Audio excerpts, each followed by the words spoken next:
నువ్వు బాప్తిసం పొందిన రోజున మా వాళ్ళు ఏమన్నా అంటారేమోనని భయపడ్డావా? మా ఆత్మ నేను బాప్తిసం పొందేస్తాను అని పొందావు. మీ వాళ్ళకి భయపడకుండా, చూసేవాళ్ళకి భయపడకుండా, చుట్టూ ఉన్న వాళ్ళకి భయపడకుండా ఆత్మలో ఆనందించి గంతులు వేశావు.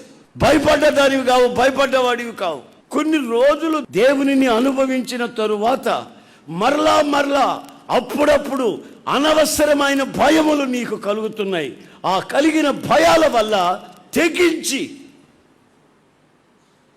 నీవేం చేస్తున్నావో నీకు తెలియని పరిస్థితికి వచ్చేస్తున్నావు. నా ప్రియమైన సహోదరులారా, నీ జీవితాన్ని ఒకసారి ఈ రోజున ఆలోచించుకోవాలి. ఏ విషయాలలో నువ్వు ఇప్పుడు భయపడుతున్నావో అవన్నీ మరలా నా జీవితంలో సంభవిస్తాయేమోనని నువ్వు ఒక తీర్మానానికి వచ్చి, నేను ఏ విషయము కూడా భయపడను. ఆమేన్, హల్లెలూయా. నాకు నా దేవుడు తోడై ఉన్నాడు. నేను ఏ సంగతులు నీకు ఆజ్ఞాపించానో వాటినన్నిటిని గైకొనండి. యుగ సమాప్తి వరకు సదాకాలం నేను మీతో ఉంటాను.